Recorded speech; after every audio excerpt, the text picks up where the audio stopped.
Welcome to the FMCG, guys. This is your host, Daniel Torres. Unfortunately, my usual co-host, Efrain Rosario, has not been able to join us today, but to make up for that, we have a very interesting guest with us. This is Lluís Ferré, joining us all the way from Bangkok. As you can guess, he's not actually from Thailand originally. He's actually from Barcelona, like myself. So very excited to have our first Barcelona guest on the show. What is he doing in Thailand? He's currently heading up the international division of Boonrawd Brewery, which is a 90-year-old company that whoever's been to Thailand will know well from their flagship brand, Singha, one of the main beers in the country. I'm very excited to have Lluís here with us today to learn about his leadership journey, how that's evolved, working across continents, functions, and industries.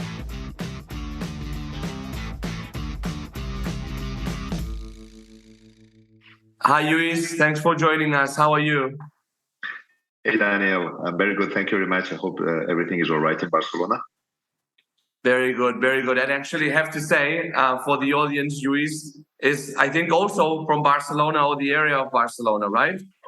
That's correct. I'm originally from the city center of Barcelona, from L'Eixample. That's very correct. Good. So that actually makes him the first fellow Catalan of mine to be on the show. So happy to have you here, but obviously, and as we'll go through in the conversation, with a very international background. So Lluís, maybe for the audience to get acquainted with you, maybe you can tell us a bit about what you currently, how you, not how you ended up, but what you're currently doing in Bangkok. Sure, absolutely. Of course, we moved to Bangkok 8 years ago, and I joined the current organization I am part of almost 6 years ago. So I'm responsible for the international business of a company called Boonrawd Brewery. Boonrawd Brewery is the main producer of Singha beer and Leo beer. With these two beers, we have around 65% of market share in Thailand. It's still a family-owned business, owned by the same family, 4 generations managing the business. We were founded 90 years ago. And it's a very solid company, and my role is to be the international managing director. We brew outside Thailand in 4 countries: Cambodia, UK, North America, and Germany. And we sell into 50 countries. So my responsibility is to cover all of that. So I have the brewery responsibility and the sales and marketing in outside Thailand. So everything that happens outside Thailand is under my watch, I would say. Mm-hmm. And I guess that in the countries that you have factories, are those like direct distribution, or is it, or do you run it basically the whole business through distributors in the different markets? It depends on the markets. No, there are some markets where if we don't produce in the country, normally we have traditional distributors that they sell into normally Thai channels, Thai restaurants. Our beer is mainly consumed as what we call an occasion beer. So you go to a Thai restaurant and then you drink Thai beer, which is ours. But in the countries where we produce locally is because we have an opportunity to grow outside our what we call ethnic channels. Mm-hmm. And so which means that, for example, in the UK, we don't have a distributor, we have a partner. We brew with them and we distribute with them. So fundamentally, it's a company called Shepherd Neame. It's the oldest brewery actually in the UK. They are based in Faversham, and with them we produce in their brewery, and we sell through their channels and through our channels as well. Or in Cambodia, we partner with Carlsberg, which is our partner there. We produce with them, and then what we do is we manage portfolio together. So it depends a little bit on the business model, but in general, in the what we call investment countries, we normally have partners that we manage the operation together with them. Yeah. Well, I feel like, I don't know if it's through people visiting Thailand or through people going to Thai restaurants, or just because the companies work well on the brand, but I think that Singha is a well-recognized brand actually in the world. Of maybe because I'm a beer drinker as well, that probably helps.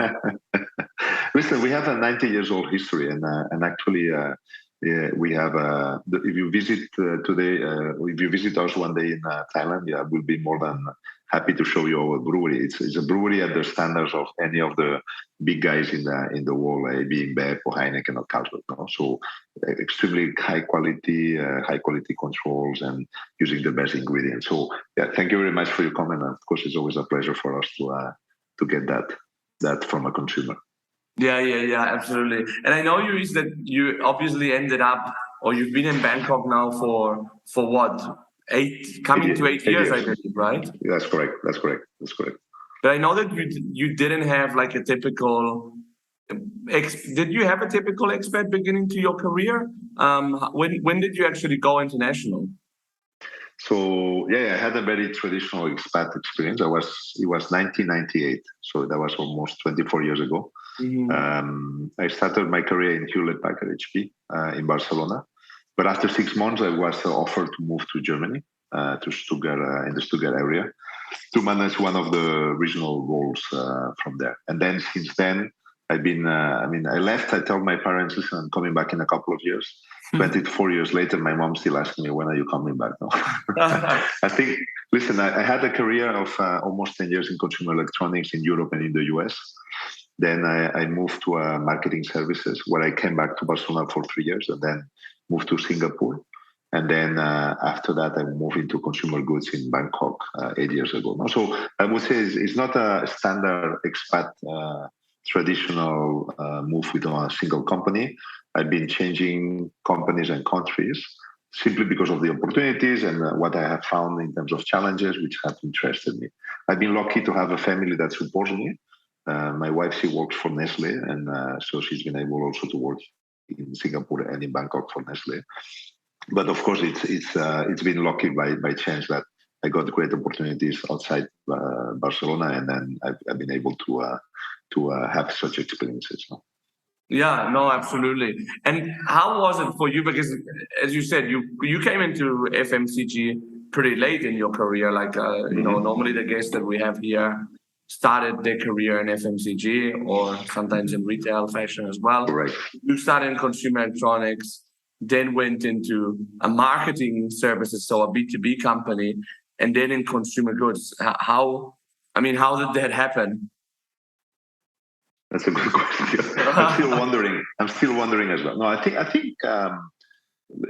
think it's easier to adapt from consumer electronics, for example, to consumer goods than the other way, because consumer electronics at the end of the day is a much more cohesive strategy. You have one brand, you have one product, and you have different markets.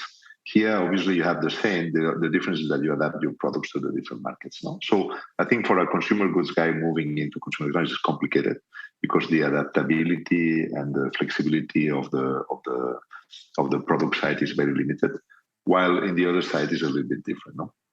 But listen, I think it was opportunities. I worked for Hewlett Packard. One of our main providers was from Omnicom, of the Omnicom group. They wanted to have an MD for Europe, and they approached me. And it was interesting for me, the challenges they offered. Then moving into consumer goods was also a little bit the same. I think the company was looking for someone that had international experience, management of international processes, setting up international teams, so delocalizing the team. So when I joined, we were only producing in Canada. Now we're producing in 4 countries outside. We have teams in 12 countries. So I think the company didn't look for me for my capabilities on the consumer goods, but more for my capabilities on management and changing the organization, no? Which is always something that can do in Asia. I think Europe would be much less difficult for me to move into consumer goods at a later stage of my career. But I think Asia is also valuing different aspects of my experience compared to what you would have in Europe, I believe. No? Mm-hmm. And you joined. You went into consumer goods by joining DKSH, which is an interesting company because it's actually a Swiss company that specializes in distributing FMCG brands in Asia, right?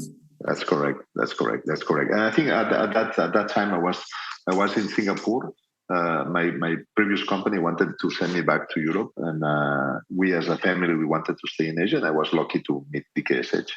That, as you say, is a company, is also a 150 years old company.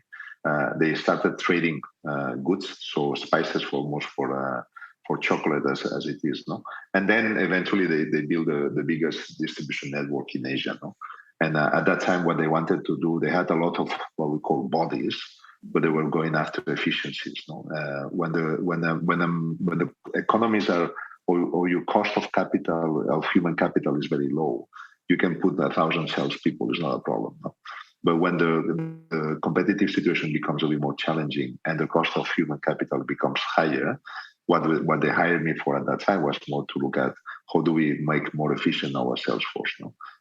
It's not about sending 100 people. It's about sending the right number of people to the right number of stores and with the right capabilities. No? So that was my project with them for 3 years to change the way they were going to market in terms of the bigger markets they had, which was at that time Thailand, Malaysia, Singapore, Hong Kong, and China. So we had to transform the full go-to-market of the company to be able to provide more intelligence also back to their principals. Mm-hmm. And you were working across quite a wide portfolio of brands, I imagine. Yeah, we had not only but also industries, because I was working on consumer goods, but also on healthcare. Mm-hmm. So we were looking at OTC products. We were also looking at pharma products. And then we had obviously the consumer goods, which was from confectionery to snacks to all types of categories, to be honest with you. And each of them with a different, I would say, challenge in the market. Yeah. And that basically opened the doors for you to consolidate your experience in FMCG and then transitioning into like a fully Asian company. That's absolutely fully Asian and family-owned business. It's one of the few, if not only, if I'm not wrong, be a company that's still owned by the same family that founded it 90 years ago. No? So, pretty unique experience. I would say that I'm loving it. With its own challenges of the culture and working in a different environment with different, I would say, rules of engagement in some cases, but loving it so far. Yeah, absolutely. Mm-hmm. When going back to when you first moved to Asia, which was in 2011 with CPM, the B2B company, how was your adaptation to Asia from a business perspective? I love it. I mean, it was one of the things I remember is we were coming from Europe. No? Europe. I was based in Barcelona for my first role in CPM. And everything was very difficult to happen. No? The clients, the innovation, the teams, everything was difficult to activate. The people were less engaged, I would say, in innovation. No? And what happened is we arrived in Singapore. So my job in Singapore was, let's do acquisitions and partnerships in Asia. Let's get Southeast Asia properly implemented for the agency. No? So what I love, I remember very well, my first meetings with potential partners is the two things, how big collaboration was for them. So they were ready to collaborate with you, even if it was not necessarily their business. And how much people were interested in new businesses and innovation and trying new things, even if they didn't have necessarily the skills or the experience. So for me, it was a super refreshing to suddenly being able to build businesses. And 3 years later, we had a business in Singapore, in Malaysia, in Philippines, in Thailand, in Vietnam, and so on. So we were able to build in 3 years a complete network with clients everywhere and people, which was pretty significant, which I don't know if I would have been able to do it in Europe, to be honest with you, with all the complications. While in Asia, there's still a lot of entrepreneur. They are very innovative. And again, they want to do things. Yeah. No, I was speaking to someone a couple of days ago, and they were telling me that one big difference that surprised them about, I think it was China in that case, but I think that they'd been in Southeast Asia as well, is like the optimism that there is compared to Europe and like basically the growth mindset that brings. That's correct. And I think, listen, it's a big resilient community of people. I think they are coming from different obviously stages, compared to Europe and compared to where we are in Europe, but also they have a much more way to look forward rather than backwards. They don't take anything for granted. They enjoy what they have at the moment they have it, and they build capabilities. And to be honest with you, the people I work with here in my team, there's absolutely phenomenal people, extremely strong business management, extremely strong leadership, and very good team people. The only difference I would say is that they're very community driven. They like to work with people. They are very people oriented and so on. But honestly, absolutely positive people to work with, and again, enjoyment to look forward in the future rather than on backwards look. No? Yeah, and as a leader, because I imagine when you went into CPM in Singapore, you were managing quite a number of people. Mm-hmm. Pretty big, yeah. Pretty big organizations. We had 800 people in Thailand. We had 600 in Vietnam, Malaysia maybe around 80, Singapore 20. So yeah, it was a pretty big organization. Were there any moments that you had to really switch your communication style, your way of leading an organization? It's a good question. I think I would lie if I say no. But also, I mean, maybe I went to an age that I had already some experience. And one of the things I learned from my management experiences in other areas of the world is authenticity. No? So you always have to be authentic to yourself.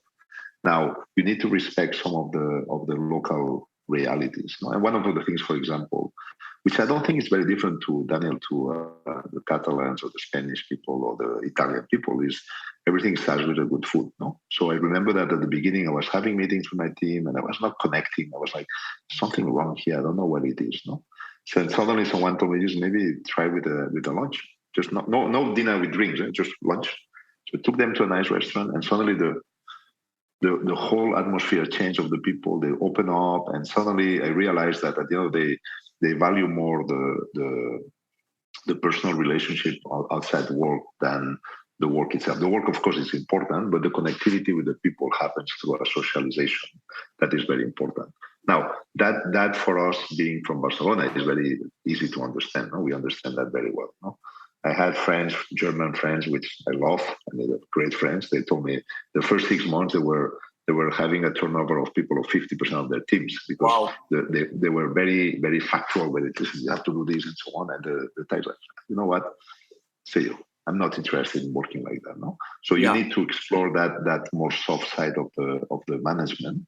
And don't forget that the markets here in Thailand, in Singapore, in all these markets, is not. I mean, they have jobs without any problem.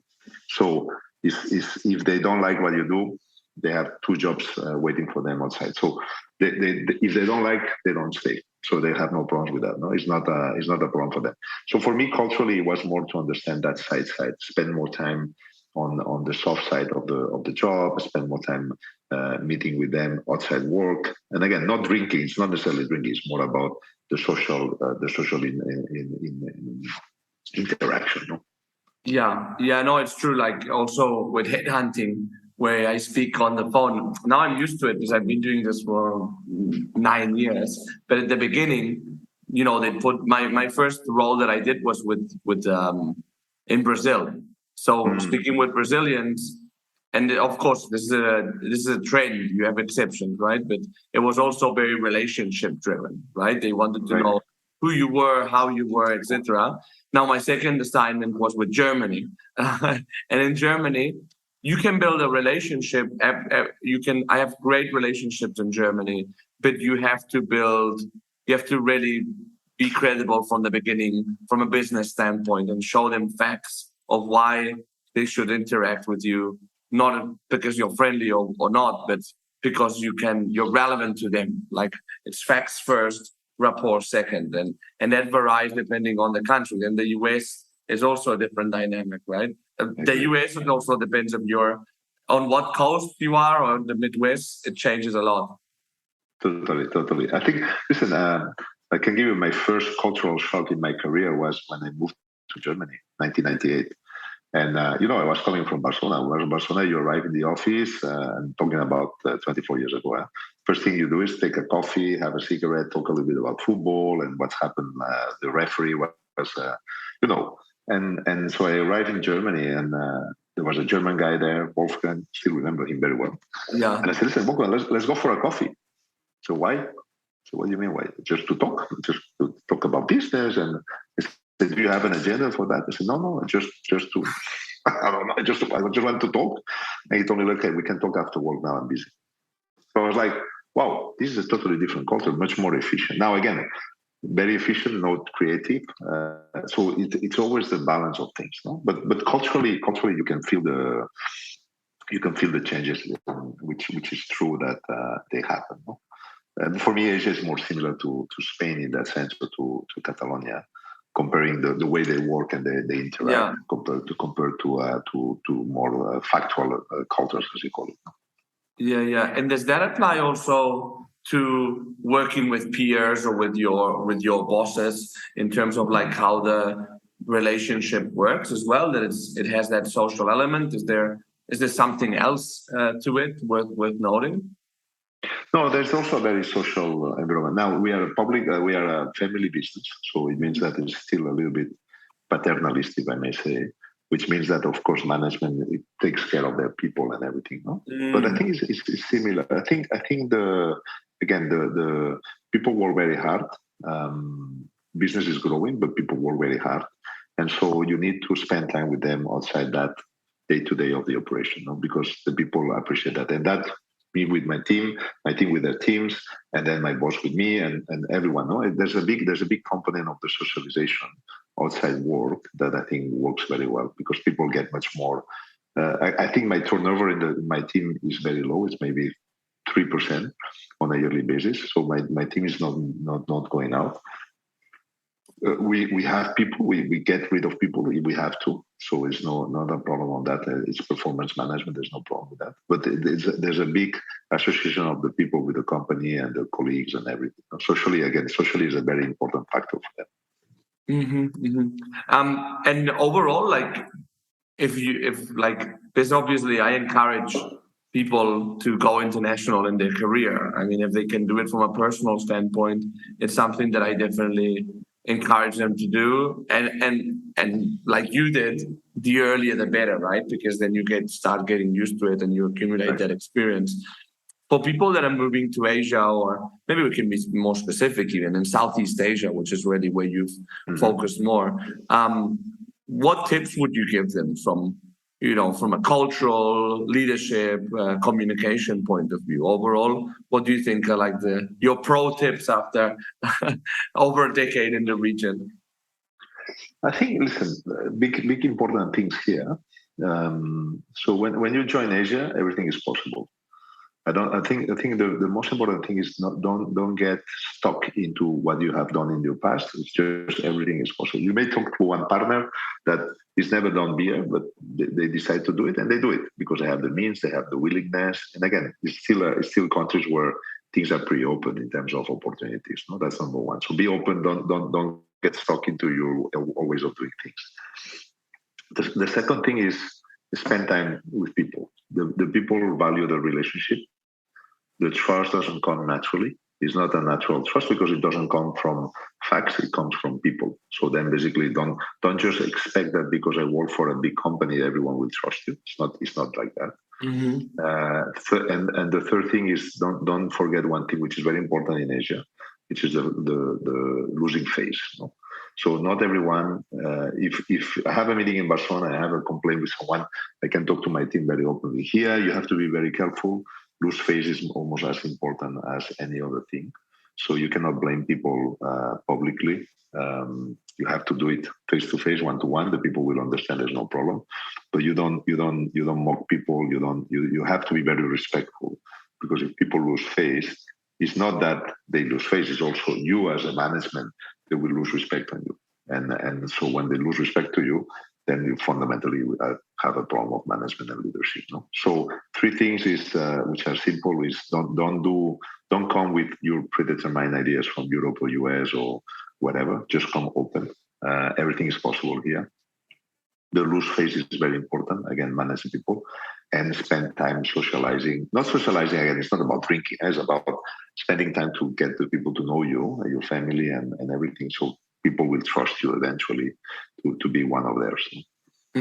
Oh, it goes as far as like bringing your family on board and seeing like that level of personal relationship. Sure, of course, because you are part of the team, and the team is everything is part of that. So my family knows my team knows my family, and I know their families and everything. We don't necessarily overdo it, because I'm not necessarily doing that, but I think it's important in some of the events like celebrations here locally or Christmas celebrations and stuff like that. Okay. How do you combine, being that authentic and having that level of like intimacy or up to a point with still having, showing that you're in charge, so to speak, or that you're the manager? How do you walk that fine line? Because, I remember when I worked for HP, the HP is a very well-known, the HP way, the management of the company. And the culture was a culture of consensus. Consensus means everyone has to agree on something. But as the CEO said, listen, everyone has to agree on everything, and we have to all be able to participate and give opinions. But at the end of the day, one person makes a decision. Mm-hmm. And I think at the end of the day, this is the same. So at the end of the day, you treat people absolutely human-wise, and the people have fun with them and everything. But when there are discussions and serious decisions, and I just make them. I think they can very easily determine that. Now it's a matter of your self-confidence that if people makes a joke on you, that you don't take it as it's okay. It's part of the game, no? So I don't think leadership is a problem with being close to your team. And in the meantime, I had to fire people which I loved, people that my family knows. But it has to happen. It's about performance management. No? When you manage a team, you need to make the decisions which are right for the team, not right for the person. No? And at the end of the day, you make these decisions. They are not easy. You don't like them, but the people understand. You contextualize them. The people understand, and the people keep going. No? So I think, honestly, it's a matter of knowing that one thing is business, the other thing is personal, and sometimes you fire people which you consider your friends, but that's what it is. Mm-hmm, mm-hmm. And as you said, if you put the facts on the table and you explain it in a rational way, it normally goes quite well. So correct. It's correct. So you contextualize the things. No? If you fire people because of reorganization, you explain the reason why and everything, which we have to do. During COVID, we had to do some reorganizations, which were pretty heavy. Yeah. But people understood them, that for the good of the team, of the group, we had to do some of the changes. No? And I think, again, the people, when you treat them as adult people as they are, people understand things. No? I think the problem is sometimes we try to paternalize too much, not to try to protect them too much. For me, I treat them as professional people as they are, and they are okay. They understand. Mm-hmm, mm-hmm. Which, I was going to ask you, like, in the middle of your experience at Boonrawd Brewery, obviously COVID hit. We know that in Thailand, the measures, the anti-COVID measures were pretty draconian. And we're talking about like managing in a very relationship-driven environment. What was your experience like dealing business through that moment of exception? Well, and first, let me ask you: are you now fully back to the office? Yeah, we are fully back to the office. Yeah, I think I would say Thailand is now fully back to the office. People, again, back to my point before, the people like to be in the office. They like to go for lunch together. They like to celebrate birthdays together, and so they like to be together. And I think it's good for the people to be together. I think my challenge is more me. I have no problem. I live 10 minutes from my office, but many of my teammates and team colleagues, they are 1 hour and a half in the car to go to work, because Bangkok is a pretty massive city. So I encourage also the working from home from time to time, because it's not necessarily great. But listen, COVID was hard, especially for everyone, not only for Thailand or for Southeast Asia. I think here what happened is they closed the borders, so we were not able to leave the country in a couple of years. But then when after the first couple of months that they were pretty drastic, I think the situation was pretty okay here. So we were able to have a pretty normal life. But business-wise, I think it created some positives, I would say. We are much more structured. We are much more efficient in the way we work because of the meetings, and much more, again, as everywhere, no?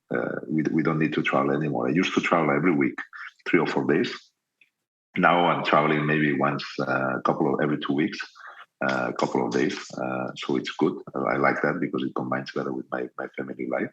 Business results are good, but I think at that time, I think it was so unknown that obviously we had to cut all the costs that we could everywhere. We didn't cut people actually at that time. We cut later, but not at that time, because at that time we put more importance on the people. No? But what we just put is less investment in the market. We generate some innovation programs. We thought, okay, let's take opportunity now to generate some innovation. the innovation on the consumer engagement side. We had some interesting events in Vietnam, where fundamentally we made a contest of ideas to consumers. We selected 10 finalists, and actually we invested as a company in 2 projects, which are consumer projects from our consumers in Vietnam. No? So we had to do innovation. Again, we did that consumer engagement in Vietnam. We did it in Myanmar. We did it also in the US. We did it in Cambodia. So in our markets that we wanted, we took advantage that we couldn't travel, and we had to cut some of the investments to change our view to a more consumer engagement side. No? We also did some programs on distribution and digital distribution to improve our efficiencies of distribution, for example, in countries like Cambodia. No? So I think we took a pause. We look at COVID and say, okay, that's an opportunity also to provide some innovation instead of crying every day, oh, COVID is here and we're losing some sales here and there. What we said, okay, let's look at the markets where we have to change the way we operate, and let's do it now. And so I think it was an opportunity to bring new ways of working, new innovation, again, consumer engagement and distribution. There are countries that we were mainly selling, like Japan, we were mainly selling in Thai restaurants, in what we call our ethnic channels. Mm-hmm. And today our business is more than 40% is already off-premise or in the mainstream distribution. No? So again, we took advantage of COVID, no, somehow, and then we retake the teams to work in different angles that maybe in a normal operation that you keep going, you don't have time to think so much. No, so I think again, COVID was hard, has hard on people, and many people died everywhere. But I think also as a business, it gave us a chance to innovate in different angles. That I think today we are actually benefiting, and we are growing 20% year on year. So we are doing well. No? Yeah, and from a people leadership perspective, did you find it tough to connect with people, like being used to going for lunch or dinner pretty relatively often as a part of like team building strategy, to just not be able to see people face to face? How did you deal with that? I think the more junior people suffer a lot because, of course, I mean, they were used to, I mean, that's the life was through office, no? But what we did is we established some clear communication processes organization-wise. I had a monthly meeting with all my staff. We had monthly meetings and quarterly meetings with all the company and operational meetings.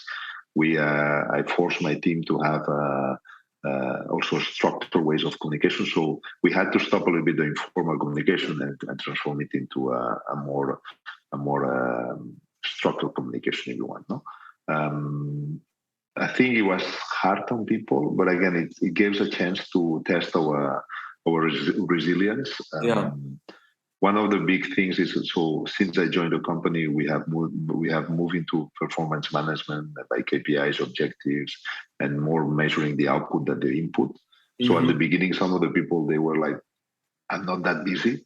And I said, guys, it's not important that you don't work 8 hours. 8 hours is the industrial heritage that we have, no? That people have to work 8 hour shift. Yeah.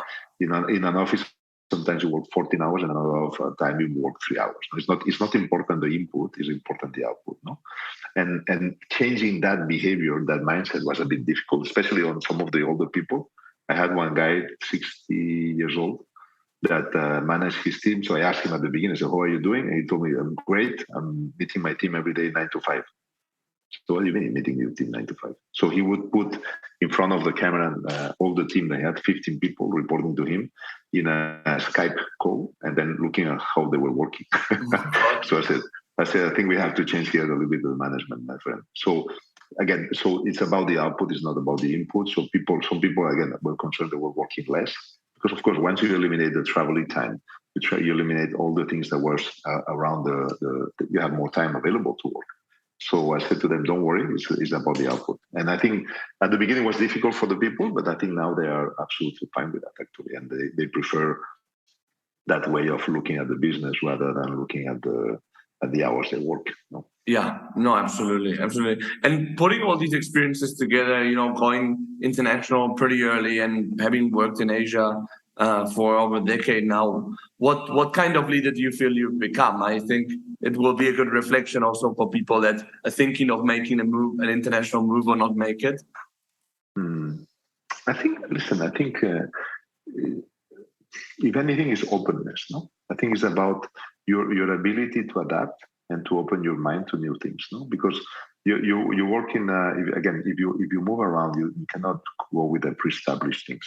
Use what is good from your experience about what you have learned. I learned in HP the management. I mean, management in HP was absolutely phenomenal. I learned how to manage my objectives. I learned how to manage processes and across functions. Then I moved to a marketing services company. I learned marketing as an execution and experiential marketing consumers. And then now I work more on an operational side and partnerships with the things. No, so if you look at my career, it's very different learnings. But at the end of the day, what I learned is how to manage a business end to end and adapting yourself to the circumstances that you have. No? I mean, at the end of the day, when I started my job here, I wasn't having monthly meetings with my team, giving them the full information, financials, everything of the company. And they were like, why are you telling us all that? No? And I said, listen, because you need to know where you are now. The moment you contextualize all the things, you can make better decisions and faster. No? And I think, again, so what I would give as an advice is use these management techniques everywhere. Just adapt your management style a little bit to the people you have, but be pretty authentic. Be yourself. I don't think you need to. People don't expect leaders which are perfect. I think they expect leaders to make decisions, and then you make decisions. You make mistakes, and people accept that. I think what I've seen is that I work in the US, I work in Europe, I work in Asia. Everywhere is the same. The people want to have a leader that makes decisions and accept the mistakes. That's it. I mean, don't complicate too much management. Don't try to be perfect because perfection doesn't exist. Yeah, totally. And then, if you think of your younger self at the beginning of your career, Lluís, and this is a question that we ask all our guests, so we have to travel back in time a few years. What advice would you give to yourself, given all the learnings that you've had? What advice would you give to your younger self? That's a very interesting question. I think as an advice, again, I think not everyone wants to do international life. Also, I have to say, I mean, there's many people that in my family we have 5 brothers, 4 brothers, 1 sister. 3 of them living abroad, 2 living happily in Barcelona. So wow. I think it's a matter of my advice to myself is follow your passion. I think many times you see people working and say you don't like what you're doing, so why are you doing it? I have to do something. So no, you have. I mean, for me, my passion. I remember the first time I decided I wanted to move out of Barcelona. It was in 1992. I went to visit my brother. He was living in Miami, and I suddenly my older brother, Jordi. I said, listen, this is what I want to do. I want to work outside. I want to experience different things. I want to see different cultures and everything. No? And that till then in '98, I had the chance to move to Germany, and then the rest is history. No? So I think it's passion about what you want. No? It's not easy to change. It's not easy to move around. The older you get, also the more difficult it is. I have family, kids. They don't necessarily want to move. But the passion about learning new things, the passion about exploring new cultures, visiting new areas in your life, and achieving results with your business. No, I think so. My advice is keep your passion. No, I mean, if what passionates is discovering new cultures, new ways of working, new ways of living. I think that would be keep doing it. No, it's never give up on that dream. No, and I think. Again, as I said to my daughter the other day, she was asking me, what should I do in the future? She's still very young. Yeah? She said, listen, do whatever you want. It's not important, but do it right. No? If you want to be a plumber, be a plumber, be the best plumber. No? If you want to be in management of business, try to be the best. I mean, obviously, so put your passion or put your hard work the passion is.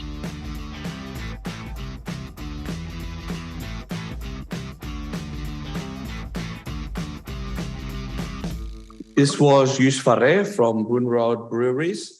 Hope you enjoyed the conversation as much as I did. Would like to share some conclusions or takeaways that I'll take from this conversation with you.